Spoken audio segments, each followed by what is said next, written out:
C'est bon. Ah, d'accord. Donc, on va commencer donc avec l'aide pour les victimes de violences conjugales.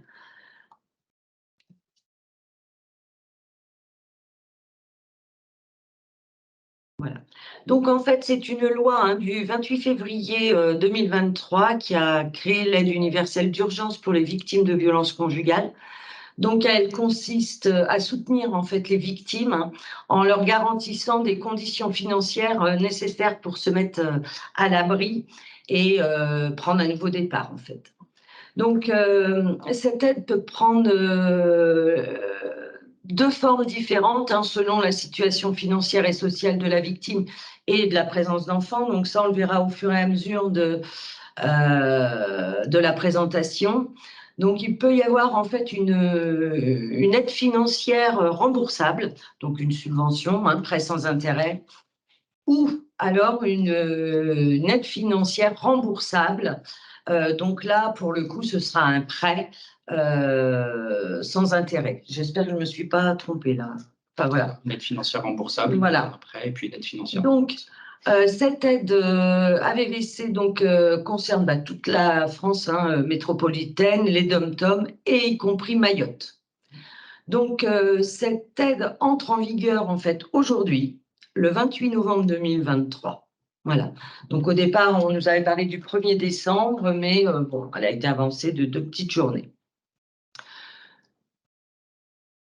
Donc, quelques chiffres quand même clés. Donc, il y a 213 000 femmes victimes de violences conjugales par an.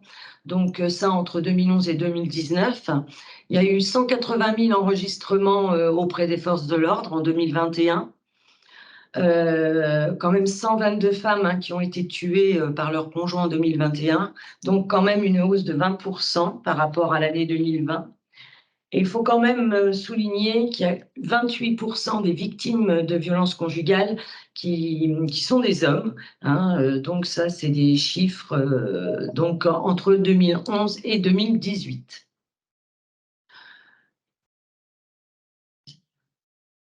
Donc, quand on parle de violences conjugales, en fait, il existe une multitude de violences conjugales. Donc, elles peuvent être, ça peut être des violences économiques, des violences verbales, des violences sexuelles, administratives. Alors, les violences physiques, je pense que ça compense au premier abord, mais il n'y a pas que. Et donc, des violences psychologiques et cyber-violences. Donc, on vous a mis un peu tout ce qui s'y rapportait pour chaque violence. Donc, quand on dit violence conjugale, le terme conjugal doit être entendu au sens large, c'est-à-dire que c'est des violences d'un conjoint, d'un concubin ou d'un partenaire lié à la victime, en fait, par un pacte civil de solidarité, y compris lorsqu'ils ne vivent pas ensemble. Donc, ça peut être l'ancien conjoint, l'ancien concubin, l'ancien partenaire de Pacs, et même s'ils n'ont jamais vécu ensemble. Donc, et en plus, c'est quelle que soit la durée de la relation. Donc, cette aide pourra être versée à la victime, que celle-ci soit en couple ou pas, avec l'auteur présumé ou avec une tierce personne. Donc, en fait, il n'y a aucune condition d'isolement qui est exigée. Alors, quand on parle de violence conjugale, ça doit être forcément de nature conjugale. Donc, on exclut toutes les autres natures de violence, comme par exemple la violence sur les enfants. Voilà, c'est vraiment entre les conjoints. Donc, ça, c'est très important. Alors, l'organisme débiteur pour le versement de cette aide, donc, il y en a deux, donc la caisse d'allocation familiale, donc pour le régime général et les régimes spéciaux, et autrement donc pour le régime agricole, la MSA. Alors on vous donne un exemple de situation d'un dossier où donc l'auteur des violences conjugales donc, est le responsable du dossier et la personne dépend du régime agricole, donc la MSA. Donc, voilà. Et le conjoint victime, lui, dépend du régime général. Donc, s'il y a une séparation du couple, Le régime général sera compétent pour verser la VVC, donc l'aide universelle pour les victimes de violences conjugales, donc sans attendre en fait le certificat de mutation ou l'attestation de non-paiement. Par contre, et donc, s'il n'y a pas de séparation, pour le coup, là, ce sera la MSA qui sera compétente pour verser et les prestations familiales et l'aide victime de violences conjugales. Voilà. Et donc, inversement, si l'auteur fait partie du régime général et le conjoint de la MSA, c'est l'inverse. S'il y a séparation, ce sera le régime agricole qui prendra le versement de cette aide sans attendre un certificat de mutation de notre part. Et s'il n'y a pas de séparation, la CAF sera compétente pour verser et les prestations et la VVC. Donc, les conditions d'éligibilité liées aux demandeurs, donc il n'y a pas de condition d'âge. Vous verrez, il y a très peu de conditions en fait. Conditions de situation familiale, pas de conditions également. Les conditions de ressources, alors l'aide est modulée selon des ressources. On verra ensuite quelles sont les ressources prises en compte. Les conditions de résidence, bien évidemment, il faut résider en France. Et les conditions liées à la nationalité, donc il faut être français, être ressortissant de l'Union européenne, être de nationalité étrangère, donc détenir un titre de séjour, voilà, quelle que soit la nature et la durée du titre. Donc il n'y a pas de liste limitative. Et donc la condition de régularité de séjour est déclarative, donc ce sera uniquement pour la VVC. En fait, on va se rendre compte qu'il y a des exceptions pour cette aide. Les autres aides, bien évidemment, restent telles qu'elles sont aujourd'hui. Donc, la notion d'enfant à charge, en fait. Donc, la condition d'enfant à charge est appréciée au mois de la demande et plus largement qu'en matière d'autres prestations. Alors, en fait, nous, habituellement, pour les prestations familiales, on dit toujours la charge d'enfant au sens des prestations familiales. Là, pour cette aide-là, cette charge d'enfant sera appréciée au sens du Code civil. Donc, c'est-à-dire qu'un enfant de moins de 18 ans pour lequel le demandeur a l'autorité parentale pourra être sur le dossier AVVC de la personne. Idem pour un enfant de moins de 21 ans pour lequel le demandeur, en fait, avait l'autorité parentale avant ses 18 ans. Donc, que l'enfant soit présent au foyer ou qu'il ait quitté le foyer, à partir du moment où la personne a l'autorité parentale sur cet enfant, on pourra le prendre en charge.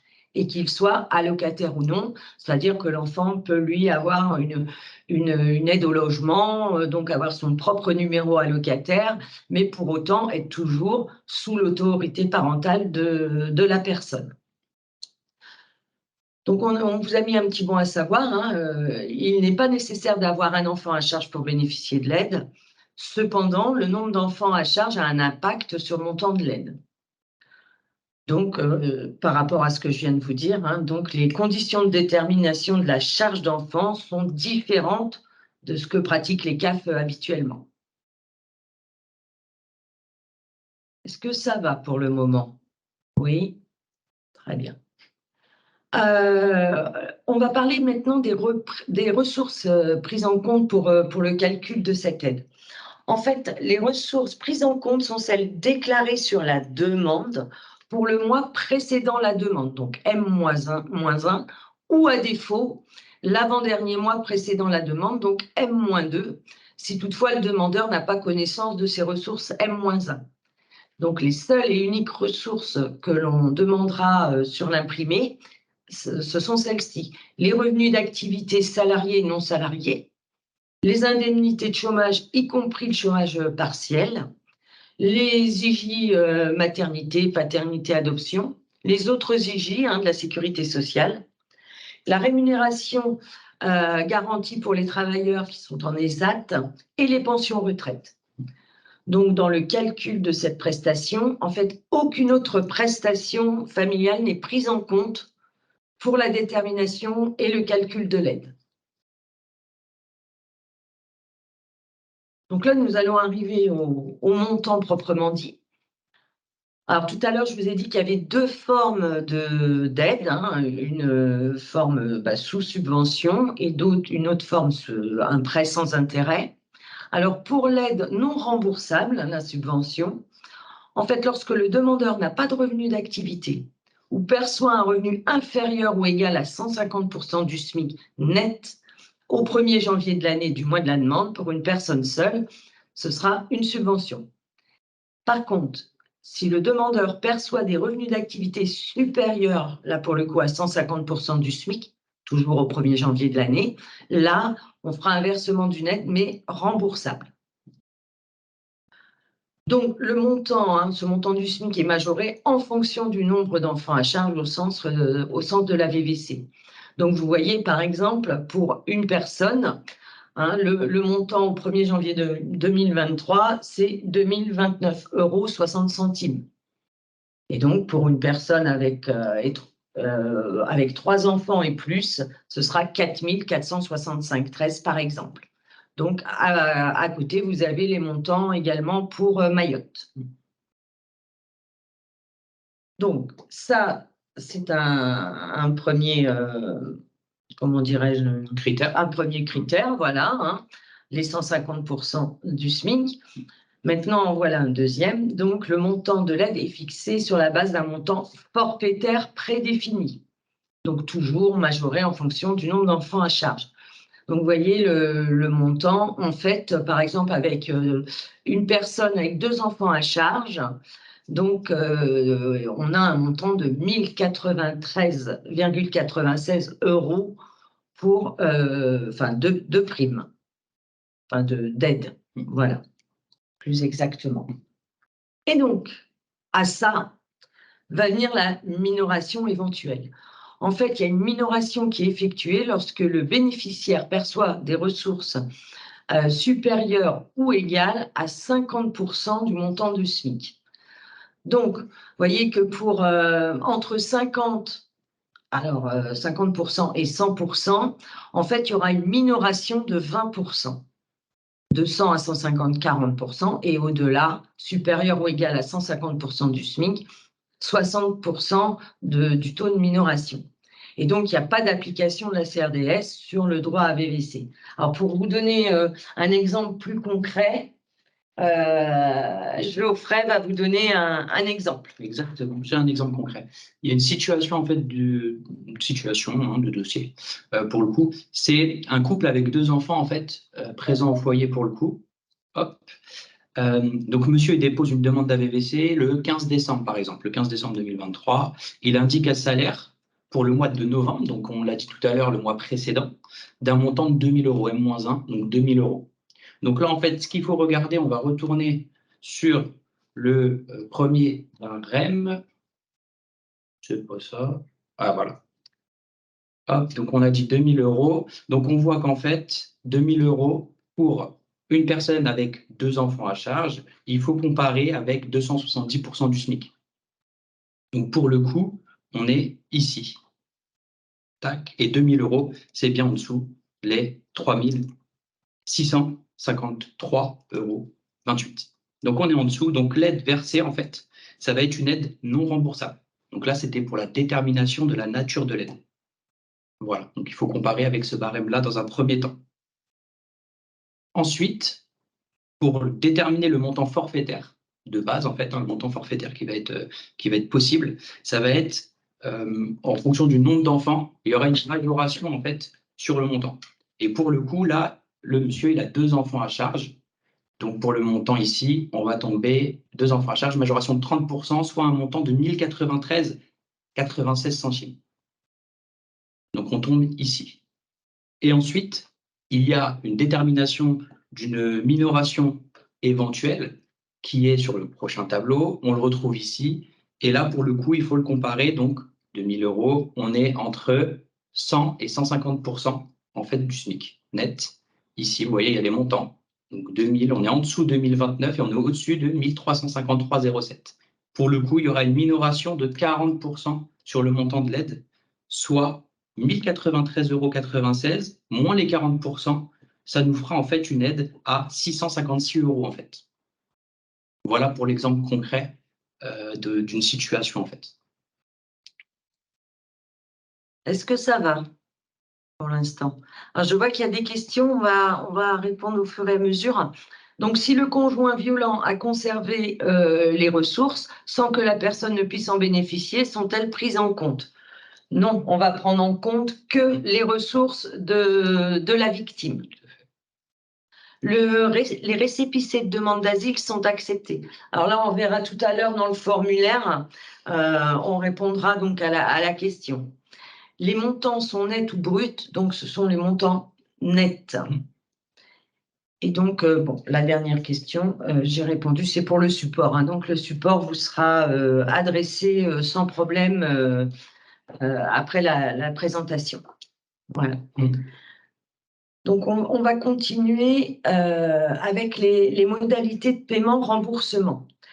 Donc, cette aide entre en vigueur, on l'a dit, conditions de ressources M-1 ou N-1. Non, ce sont bien les ressources M-1, le mois précédent, ou voire M-2.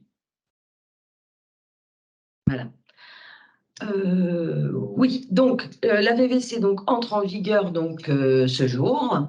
Donc les premiers versements peuvent donc intervenir à compter du 1er décembre 2023. Donc les faits de violence et leurs justificatifs, alors les justificatifs, on les verra juste après, hein, peuvent être antérieurs au 1er décembre 2023 et au dépôt de la demande. Effectivement, hein, si la personne a fait une démarche peu importe, en juin, par exemple, de cette année, en juin 2023, elle pourra faire la demande sans aucun problème au mois de décembre avec la pièce justificative du mois de juin. Par contre, s'il y a une démarche qui avait été faite l'an dernier en novembre, alors là, pour le coup, ça ne fonctionnera plus parce que la pièce justificative doit être dans la limite des 12 mois. Non, ce n'est pas un plafond de ressources. Là, alors, par rapport alors oui, mais pourquoi un plafond de ressources au 1er janvier de l'année? En fait, c'est le montant du SMIC au 1er janvier de l'année. C'est quand on fait la comparaison avec les 150% du SMIC, en fait, on prend le montant SMIC au 1er janvier de l'année. Voilà. Donc, l'aide ne peut être attribuée qu'une fois par période de 12 mois à compter de la date de demande. Alors, l'aide sera versée en une seule fois dans son intégralité dans un délai de 3 à 5 jours ouvrés hors délai bancaire. Alors, cette phrase, elle est inscrite, effectivement. Pour le coup, dans la réalité, peut-être que cela pourra prendre un peu plus de temps parce que si, comme la phrase du dessous, on dit le paiement peut être effectué sur le compte de l'allocataire ou d'un tiers, dans le cas où cette aide doit être versée à un tiers, pour nous en CAF, on doit créer un tiers débiteur. Donc déjà, le temps que la création se fasse, même si on la demande en urgence, le temps que la création se fasse, après que l'on traite la demande, que l'on fasse le versement, voilà. Bon, je ne sais pas si vraiment le délai de 3 à 5 jours sera respecté au pied à la lettre, mais bon, je pense que de toute façon, cette aide sera traitée en urgence, de toute façon. Et donc, on vous a indiqué également que si l'auteur des violences est condamné, là, on est dans le cas d'un paiement de cette aide sous forme de prêt. Donc, il devra rembourser le prêt. Dans le cas contraire, c'est la victime qui remboursera le prêt. Donc, ce prêt sera exigible à compter du 24e mois qui suit son attribution. Et donc, pour cela, la victime doit fournir la procédure pénale. Donc, en fait, c'est vrai que sur cette procédure sera indiqué si l'auteur des violences est bien condamné. Et donc, pour le cas, ce sera à lui de rembourser ce prêt. Alors ensuite, par rapport au CAF.fr et l'appli mobile, en fait, pour cette aide, il est possible, en fait, depuis le compte de l'allocataire, de télécharger le formulaire, puisqu'en fait, ce sera un formulaire PDF, hein, ce n'est pas une téléprocédure. Il sera possible donc ensuite de compléter le formulaire en ligne, donc ça s'appelle un formulaire saisissable en fait, ou bien le télécharger pour le remplir à la main, peu importe. Les deux choses sont possibles. Et ensuite de l'adresser via le lien transmettre un document qui est proposé en fin de complétude, donc toujours depuis le compte caf.fr en fait de la personne. Pour sécuriser le parcours de la demande, il y a en fait un mot de passe qui doit être obligatoirement réinitialisé. En fait, donc ça, c'est lors de la connexion au compte, en fait, indirectement, au compte caf.fr de la personne. Ensuite, on a donc la fonction transmettre un document qui a été ouverte au conjoint sans délégation. Donc, c'est seulement pour ce parcours-là, pas pour les autres parcours. Donc, quand on dit parcours, c'est par rapport à cette aide AVVC. Donc, pour rappel, la délégation, en fait, c'est l'allocataire principal qui doit donner ou pas délégation à son conjoint pour l'autoriser à faire des démarches. Là, en l'occurrence, il n'y a pas besoin de cette délégation pour pouvoir, pour que le conjoint en fait, puisse faire la téléprocédure, c'est-à-dire se connecter et faire la demande à VVC, télécharger le formulaire. C'est ça que ça veut dire ici. Les libellés dans le suivi des demandes ou dans les attestations de droit et paiement, il n'y aura pas de mention en fait, de la notion de violence conjugale, forcément. Pour pas mettre en porte-à-faux la victime, la mettre en danger, ce sera pas indiqué en fait sur la notion de violence. En cas de prise de rendez-vous pour le motif aussi, ça apparaîtra pas dans l'agenda du dossier, donc qui est visible sur le compte caf.fr. Encore une fois, pour raison de sécurité. Et ensuite, pour les tuteurs physiques, morales, donc ils pourront également, ces tuteurs, via l'espace tuteur, pour le coup, là, accéder au formulaire pour le compte de leur protégé. Donc ça, ils pourront accéder et le télécharger directement également sur le site caf.fr depuis leur compte. Ça se présentera comme ça, c'est pas encore en ligne, hein, forcément, ce sera à partir du 1er décembre normalement, pour le coup. Voilà, ça passera sûrement ce week-end, à mon avis. Donc peut-être le 1er décembre ou le 4 décembre, en tout cas, ce sera normalement disponible en ligne. Donc, en fait, que la victime elle soit affiliée ou pas, c'est-à-dire qu'elle a un compte caf.fr ou pas, ce sera dans faire une demande de prestation. Et ensuite, il y a deux chemins possibles, c'est vie personnelle ou bien accident de vie. Donc, elle sera référencée, voilà, la VVC sera bien référencée sur les deux rubriques, deux entrées possibles. Et pour le coup, si elle n'a pas la personne de compte allocataire, c'est possible, elle pourra créer son compte CAF, en fait, en ligne toujours, et pour le coup, faire la demande et faire le PDF saisissable en ligne ou bien le télécharger. Ça, c'est possible aussi. Et il y a une sous-rubrique juste après ces deux chemins d'accès, il y a une sous-rubrique qui a été créée pour accéder à la demande. Donc voilà, on voit ici aide universelle d'urgence aux victimes de violences conjugales. Et ensuite, on est sur la demande d'aide. Tu peux peut-être. Oui. Ouais. Donc, voilà le formulaire d'aide. On peut peut-être l'ouvrir, s'il te plaît. Oui, on peut. Ah, je crois que je l'ai. 2 petites secondes. Est-ce que je vais pouvoir faire ici ou pas? Ah, non, il va falloir que je fasse quelque chose. 2 petites secondes. T'as pas le. Non, parce qu'on est en présentation. Ah bah, fais échapper. Ouais, mais ça va me sortir du truc. Ah oui. Comme ça nous a fait tout à l'heure. D'accord. Alors, excusez-nous, 2 petites secondes. Tac. Je vous remets ça ici. Arrêtez. Je l'ai ici, au pire.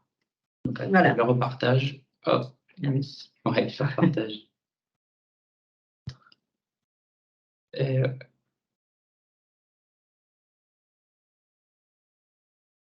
Tac, oui, je peux.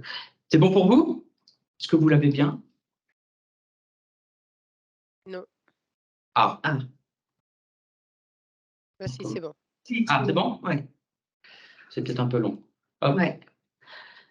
Donc voilà, la demande d'aide universelle. Donc vous voyez, vous avez une première rubrique, hein, c'est donc les informations sur le demandeur.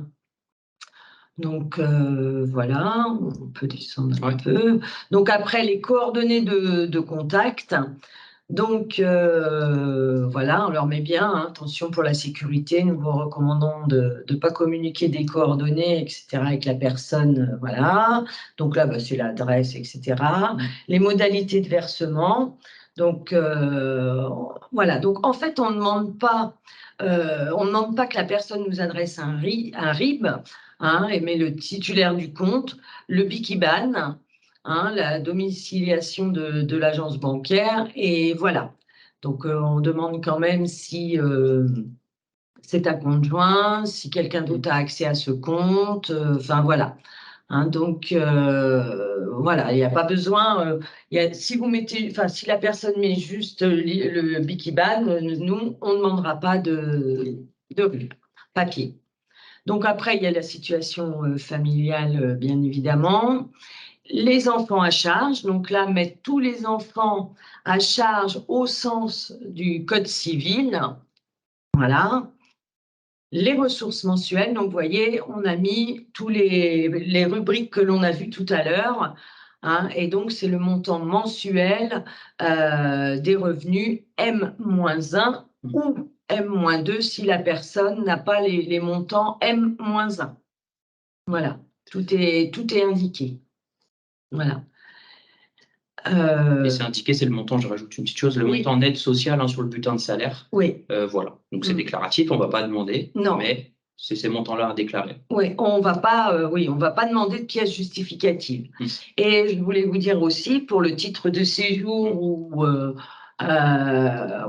est peut-être passé un peu par trop là, haut. on va retrouver tout de suite. Voilà.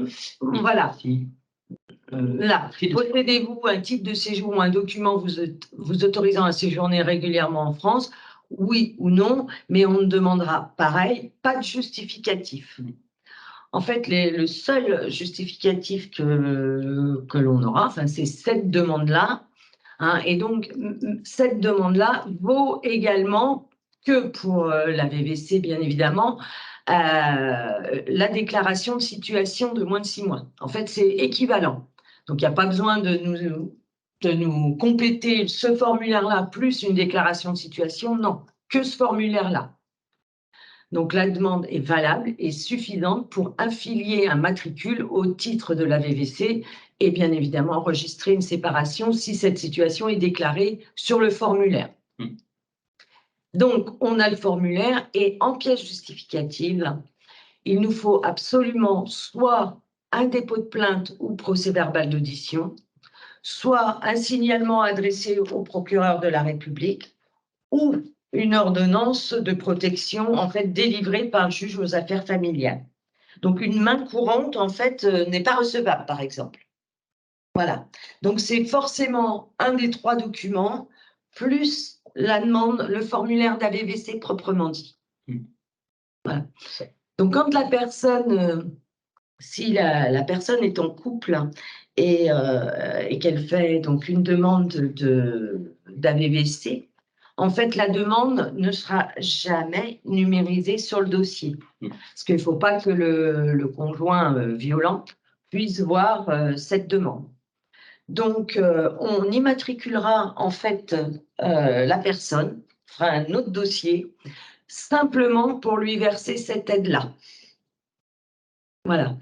Donc, ça va demander des ajustements, mais enfin, voilà. Et pareil, si la personne toutefois veut prendre un rendez-vous à la CAF pour cette aide-là,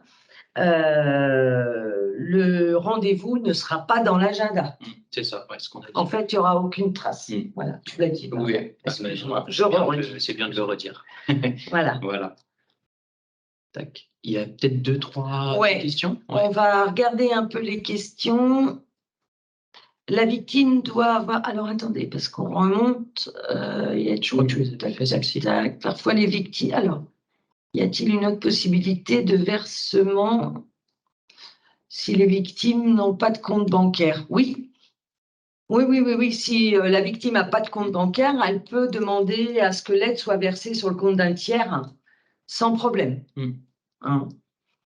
Parfois, les victimes ne portent pas plainte, cela veut dire qu'elles ne peuvent pas bénéficier d'aide. Ben, voilà, si la personne n'a pas un des 3 documents, un des 3 justificatifs, effectivement, on ne pourra pas verser cette aide. Et si les personnes ne sont pas solvables? Ah, pour le remboursement du prêt, peut-être? Ouais, c'est ça, je pense. Euh, Ah ben, c'est la personne qui va rembourser, en fait. Hein. Ouais, C'est la victime, en fait, qui sera chargée de rembourser ça au bout de 24 mois. Si jamais, bien sûr, l'agresseur, entre guillemets, enfin, en tout cas, le conjoint, il n'est pas condamné, en fait, c'est la victime qui Ouais, va il n'est pas condamné. Par contre, s'il est condamné et qu'il n'est pas solvable, là, oui. ouais, c'est une bonne question. On note la question et on vous répondra par rapport à celle-ci. On note. La victime doit-elle nécessairement avoir quitté le domicile conjugal? Non, pas du tout. Pas forcément. Pas du tout. Avez-vous prévu des permanences en cas d'urgence? C'est-à-dire, est-ce que vous pouvez développer? Est-ce que vous pouvez prendre la parole, s'il vous plaît? Je peux peut-être dire son nom. Madame, alors, monsieur, je ne sais pas d'ailleurs. C'est l'EDS des Dervalières. Ah.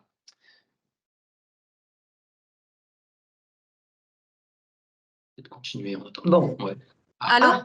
Oui. Bonjour. Bonjour.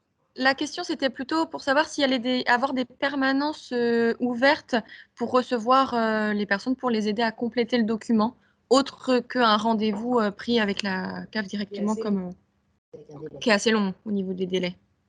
Un rendez-vous d'urgence, en fait, par exemple, lorsqu'il se déplace, ça vous voulait dire? Oui, tout à fait. Donc nous, après, dans notre espace numérique, les conseillers de service à l'usager sont tout à fait aptes à pouvoir aider l'allocataire à compléter son formulaire. Hein. Il n'y a aucun souci. Mais du coup, c'est vrai que la question était au niveau des délais de rendez-vous. Des fois, ils sont importants au niveau du temps entre la demande de l'allocataire et le rendez-vous. Là, c'était pour savoir s'il y avait des rendez-vous ou des permanences plus rapides pour aider les... Alors, effectivement, il va y avoir comment dirais-je, je sais plus. Un motif de rendez-vous par rapport à cette aide d'urgence. Après, effectivement, je ne pense pas qu'on ait mis des créneaux spécialement pour ça. Après, comme je vous dis, hein, si l'allocataire vient, on pourra tout à fait l'aider à remplir son formulaire immédiatement. Hein. Voilà, les conseillers de service à l'usager. Ils sont sensibilisés dessus. Voilà, ouais. Donc il n'y aura pas de souci. Hein. D'accord, merci. Je vous en prie. Peut-on envoyer le doc via le mail partenaire? Alors, il vaut mieux l'envoyer en fait sur directement sur le compte, parce que en fait, avec cette téléprocédure, il y aura possibilité d'envoyer la demande, le formulaire directement. Hein, il y aura un lien. Voilà, il y aura un lien, envoyer le formulaire. Parce que là, il faudra qu'on soit très, très, très vigilant que ce formulaire, si toutefois la personne est en couple, ne soit pas numérisé sur le dossier du couple. Hein. Donc, ça va aller via ce lien-là, ça va aller, c'est un peu plus technique, mais ça va aller sur une une numérisation spécifique, hein, dans une base bien spécifique, de façon à pouvoir soit immatriculer, de toute façon immatriculer en fait le dossier, ou alors le mettre sur le dossier de l'allocataire si la personne est seule. Donc voilà. Donc je pense qu'il vaut mieux adresser le formulaire via le lien. Donc les femmes victimes. Excusez-moi. Oui. Oui, pour compléter, du coup, enfin, quand vous dites via le lien, c'est-à-dire qu'il faut passer par l'espace perso. Mais pour quelqu'un qui justement arriverait, par exemple, de la MSA ou qui n'aurait pas encore de compte, c'était là l'objet de la demande via le partenaire.caf machin doc. Oui, alors c'est créé en fait quand la personne n'est pas allocataire. N'est pas allocataire. Créer son compte. Créer son compte. C'est indiqué dans le support, vous le retrouverez après. Il y a une slide pour ça. En fait, c'est indiqué qu'il faut faire la demande en fait en ligne en créant son compte. caf.fr du coup, et derrière, donc, il y a possibilité donc, de saisir le PDF en ligne, puisque c'est un PDF saisissable en ligne, ou bien de le télécharger pour le compléter. Et derrière, en fait, il y a un lien pour transmettre le document directement. Donc, ça revient au même, en fait, que si elle avait un compte, parce qu'elle va le créer. Voilà, tout simplement. Alors, donc là, les victimes de violences ont parfois peur de porter plainte. L'aide aurait pu pourtant les aider à partir. Oui, effectivement, mais voilà, c'est la loi qui est comme ça et malheureusement, on ne peut pas revenir là-dessus. Sachant que la majorité des victimes ne portent pas plainte, l'État est sûr que cette aide ne lui coûte pas trop cher. Bon, là, voilà. Nous, on vous donne la législation. Hein, Ouais. On ne peut pas changer ça. Alors, si dépôt de plainte ensuite classé, la victime doit-elle rembourser l'aide? Alors non. Non. En fait, effectivement, si parce que ça avait été vu, si la personne alors, deux choses. Si c'est en subvention, en fait, et que pour une raison X ou Y, la personne donc a perçu l'aide sous forme de subvention, et après, elle se rétracte, forcément, non, ce sera pas remboursable. Voilà. Ok. On va essayer d'accélérer un peu. Oui. Donc, ils peuvent se présenter spontanément et avoir une aide. Oui, alors en principe, oui, effectivement, ils peuvent se présenter, ils vont remplir le formulaire avec une personne de la CAF et après, ce sera donc traité en urgence. C'est ça, 3-5 jours, on a dit, donc normalement, on est censé respecter ça. Un signalement adressé au procureur suffit-il pour accéder à l'aide sans dépôt de plainte? Alors, il faut absolument une des trois pièces justificatives. Ça, c'est très clair. Ce qui est affiché actuellement. Voilà. J'ai laissé la page exprès, il faut l'un des trois, en fait. Alors, comment fait-on si la personne ne connaît pas le mot de passe du compte CAF? Pour le coup, c'est mot de passe oublié et il faut récupérer le mot de passe si le numéro de téléphone est bon. Sinon, effectivement, c'est pas possible de se connecter. Après, là, c'est la connexion à la personne, en fait, un classique. Il faut forcément se connecter. En fait. Alors, c'est peut-être si elle n'avait pas délégation, c'est ça que vous voulez dire? C'est Madame Poupinet. Parce que si toutefois, je pense que c'est ça, oui. C'est possible. S'il y avait un compte allocataire, la personne, le responsable dossier n'a pas donné délégation au conjoint et la personne veut faire une demande. Elle peut le faire. Alors, on va créer un nouveau en tant que non allocataire et on créera un matricule pour verser l'aide à ce moment-là.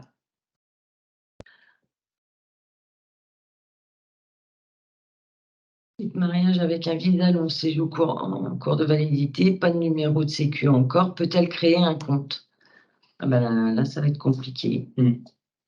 Oui, alors elle peut quand même faire la demande. Il y aura un identifiant provisoire en fait qui va lui être créé. Donc oui, elle pourra le faire avec l'identifiant provisoire. Après, derrière, oui, la demande, elle peut la faire en ligne. Après, sur des cas bloquants, si jamais vous avez des cas bloquants, de toute façon, vous avez le formulaire PDF là dans le support. Donc, le mieux, encore une fois, c'est de le faire en ligne. Le PDF, il est saisissable, il est téléchargeable et ensuite, il faut vraiment l'envoyer depuis le lien transmettre un document à la fin de la procédure. Néanmoins, si vous avez vraiment des situations bloquantes, vous avez le PDF à disposition dans le support. Voilà, donc vous pourrez l'utiliser. À la marge, encore une fois, j'insiste. Donc, les pièces justificatives sont valides seulement s'ils datent de moins d'1 an, c'est bien ça? Oui, tout à fait. Si vous avez peu importe, un dépôt de plainte, par exemple, qui date de novembre 2022, celui-ci n'est plus valable. Par contre, s'il date de janvier 2023, oui. Et voilà, idem pour l'ordonnance de protection et signalement au procureur. Voilà. Parfait. C'est OK? Dans ce cas-là. Alors, dernière question pour le coup. Ensuite, on va essayer de. Alors, c'est quel message ça? On va voir. Justificatifs sont valables 1 an. Mais si la procédure n'a pas évolué, elle ne peut pas renouveler sa demande. Ça. Il n'a pas évolué. Il faut un nouveau justificatif, effectivement, après 1 an. Ouais, c'est ça. Il faut de nouveau un nouveau justificatif.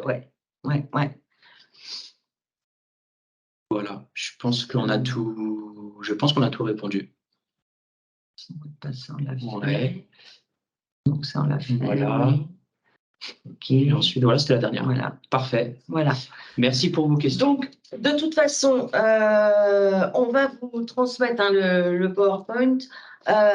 Si vous avez d'autres questions par rapport à ça, dans le fil de discussion, n'hésitez pas en fait à poser vos questions quand même. On regardera avec Geoffrey Oui. au courant de la semaine parce qu'effectivement, il peut y avoir d'autres questions à laquelle vous ne pensez pas là sur le moment, mais qui vous viendront ensuite. C'est ça. Donc, on va passer maintenant au renouvellement des droits, donc à janvier 2024. Voilà, donc il y a le renouvellement des droits à janvier 2024, comme Patricia vient de le dire. Il y a la déclaration déjà de la garantie de ressources. Donc ça, c'est pour les ESAT à effectuer. Donc là, c'est plus pour les ESAT, en fait. Chaque année, ils doivent déclarer le certificat d'emploi. Ça sert à déclarer en fait les éléments de rémunération garantis sur le mois de novembre 2023. Et ça, c'est pour les personnes donc, qui sont en ESAT et bénéficiaires d'un droit à l'allocation adulte handicapé, l'AAH. Et ces éléments donc, ils sont nécessaires au calcul des droits à partir du 1er janvier 2024. Et pour ça, en fait, les ESAT, ils ont un accès, ils ont une téléprocédure à effectuer disponible sur le site caf.fr dans la partie partenaire, en fait. Pour le coup, ils ont un onglet téléprocédure ESAT et ils doivent déclarer donc la rémunération garantie, c'est l'aide au poste, en fait. L'ouverture de la campagne, c'est le 1er décembre 2023. Donc, très bientôt, il va falloir qu'ils fassent ça. Donc, pour ça, ça se présente comme ça. Il y a une page, en fait, de connexion et il y a un mot de passe provisoire. Il est valable que 48 heures. Donc, ça, c'est à noter pour les ESAT.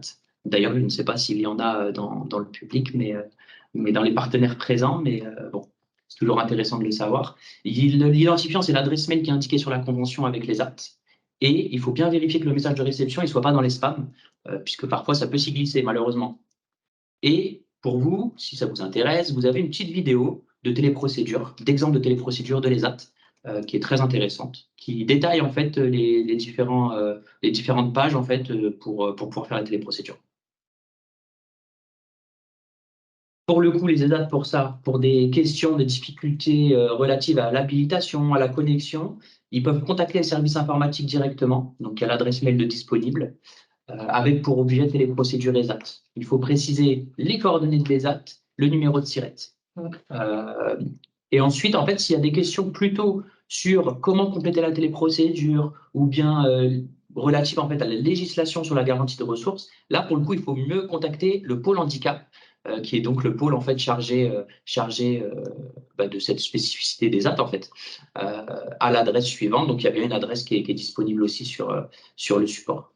Et là, pour le coup, il faut préciser l'identité de l'allocataire, son numéro d'allocataire, du coup, son numéro de dossier, la question ou le problème rencontré. Et puis, en objet, il faut bien indiquer que c'est lié à la téléprocédure ESAT ou bien une question sur la garantie de ressources. Et enfin, important, la télédéclaration elle doit bien être effectuée avant le 31 décembre 2023. Pourquoi? Parce que sans ça, en janvier, l'allocation adulte handicapé ne pourra pas être calculée, en fait. Donc, potentiellement, il y aura une rupture de droit. Donc, important de déclarer le plus vite possible, dès le 1er décembre jusqu'au 31 décembre. Ensuite, on a une autre procédure pour l'allocation adulte handicapé. On a en fait la déclaration d'avantage vieillesse et ou invalidité. Et ça, en fait, les allocataires doivent le déclarer à partir aussi de début décembre. Donc, leur avantage vieillesse et ou invalidité, on appelle ça AVI, nous ici en CAF. Depuis donc l'espace Mon Compte sur le site caf.fr. Et encore une fois, c'est pour calculer le droit à H à compter de janvier 2024. Donc, il faut le faire le plus vite possible sur le mois de décembre. Exactement.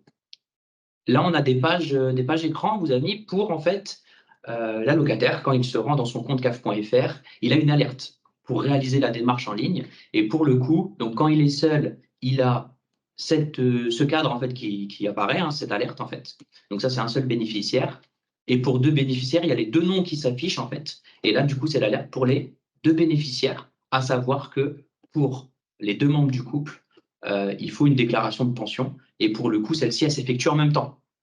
C'est pour les 2 membres du couple.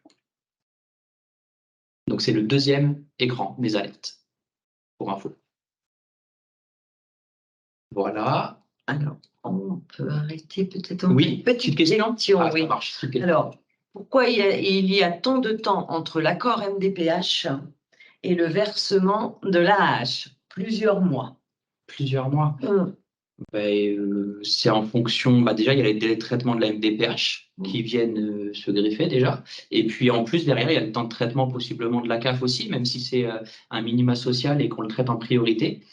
Parfois il peut y avoir des retards de réception ou des retards Ou alors parfois on n'a pas la demande administrative en proprement dit. C'est ça, donc pour Ouais. le coup, voilà, c'est le fait en fait de l'échange avec la MDPH. Voilà, c'est Il ça. peut y avoir ça. Donc le délai de traitement du dossier MDPH déjà dans un premier temps dans leur service, et puis derrière nous, qu'on ait bien tous les éléments aussi administratifs pour pouvoir traiter la demande en fait. Voilà, et en plus il y a les délais de traitement qui s'ajoutent. Donc Ouais. ça peut expliquer en fait. Alors je comprends, hein, non, la MDPH dit avoir transmis l'accord bien souvent, oui. En fait, la MDPH transmet l'accord, donc voilà, soit la personne a un droit, pas de droit, à tant de pourcents, etc. Mais cela étant, elle doit nous fournir aussi la demande administrative, la demande. Oui, que la partie administrative, la partie médicale, ça on s'en. Enfin voilà, nous la CAF, on n'a pas besoin d'avoir cette partie médicale, mais au moins la partie administrative. Et il y a parfois, il peut y avoir des couacs, enfin voilà.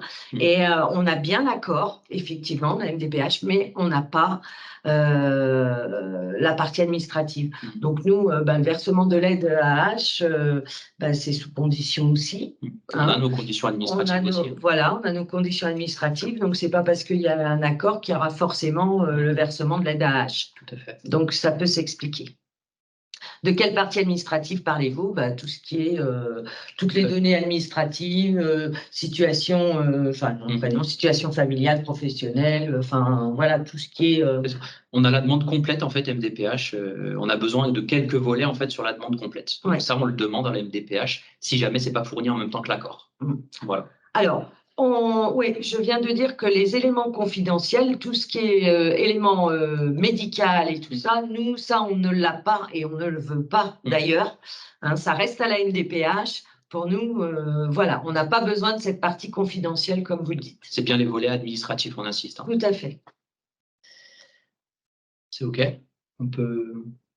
Oui, ça peut être un lien, effectivement, MDPH4. Oui. Complètement, ouais.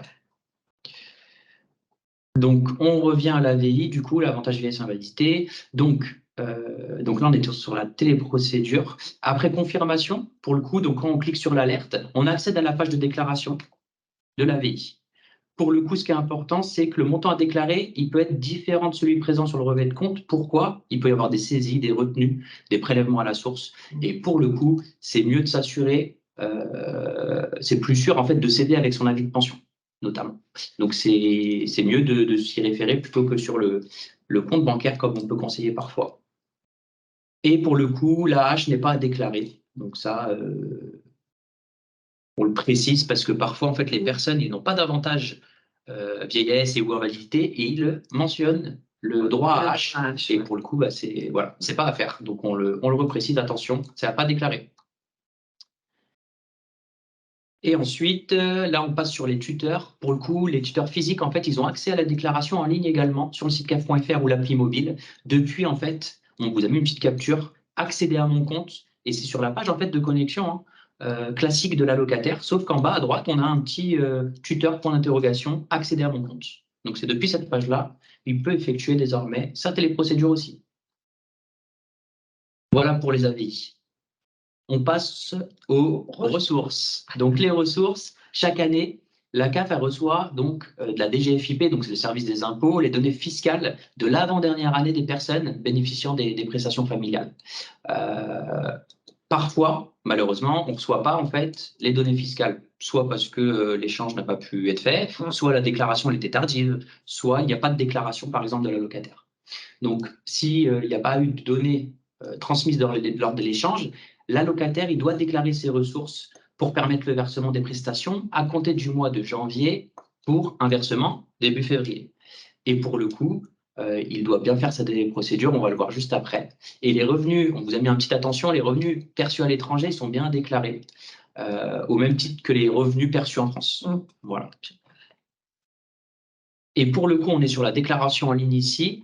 Soit on a une alerte en fait pour dire attention, vous devez déclarer les ressources, soit vous cliquez sur mes ressources. depuis le compte CAF.fr une fois qu'on est connecté. Et on a la possibilité donc de soit consulter, soit déclarer les ressources ici. Voilà. Donc on clique sur déclarer pour déclarer les ressources manquantes annuelles de l'avant-dernière année. On tombe sur la première page où apparaît en fait si l'allocataire est seul ou s'il a des enfants ou s'il est en couple. Donc en fait l'allocataire verra apparaître toutes les personnes présentes sur le dossier CAF pour lesquelles on a besoin de connaître les ressources, ainsi que l'année à déclarer. Donc là, comme on dit, c'est de toute façon N-2. Donc à janvier 2024, à partir du 1er janvier 2024, si tout se passe bien, il faudra les ressources 2022. Donc une fois la déclaration terminée, il est possible de télécharger le récapitulatif. Il ne faut pas hésiter, encore une fois, à se référer aux attestations fiscales des différents organismes.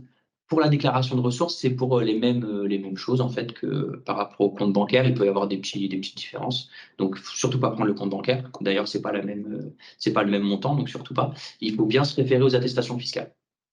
Et en plus des ressources annuelles, dans certains cas, la CAF elle a besoin du bulletin de salaire de novembre, parfois de l'année en cours, pour le calcul des prestations de l'année suivante.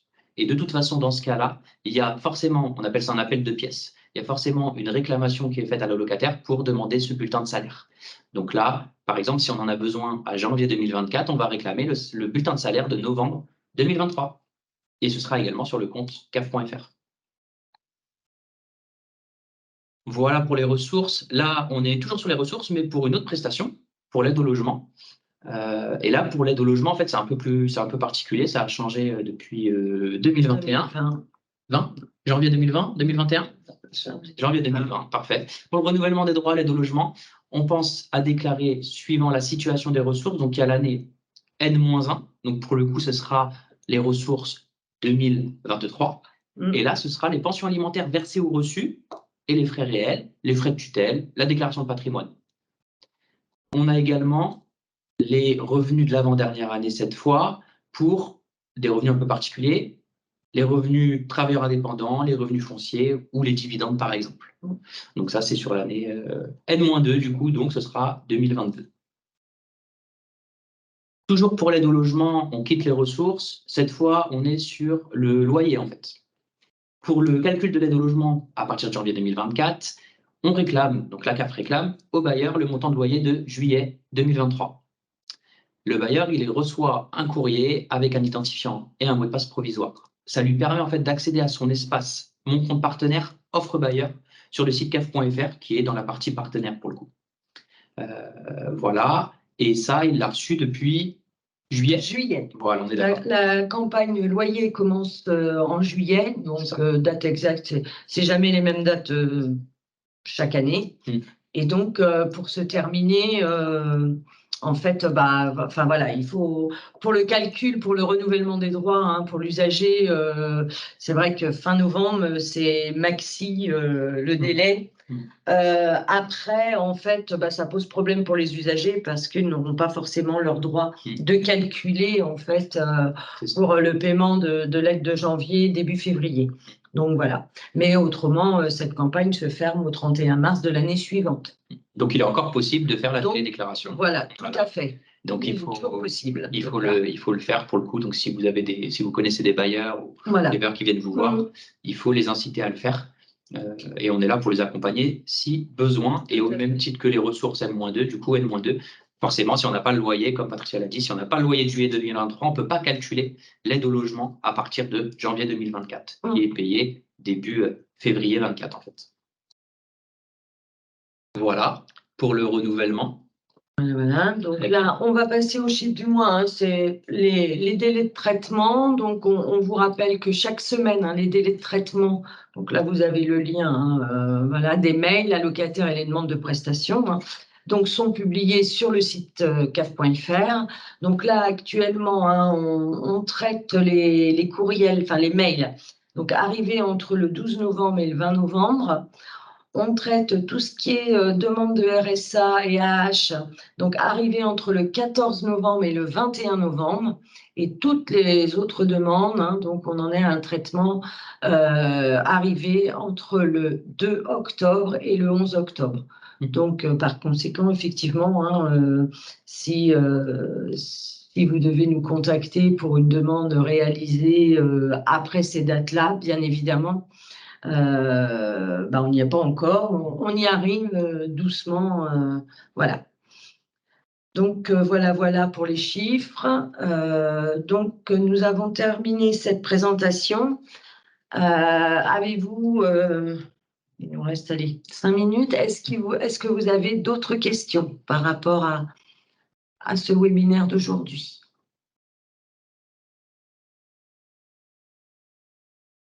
Non, pas d'autres questions? Très bien.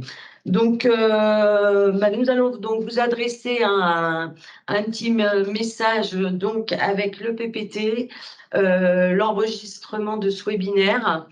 Et voilà, donc nous vous souhaitons une bonne journée à tous et à toutes et au plaisir de vous retrouver pour le prochain webinaire qui devrait être, je pense, en mars l'année prochaine. Bonne fin d'année à vous. À bientôt. Bonne Au journée. revoir. Merci pour votre écoute. Merci à vous.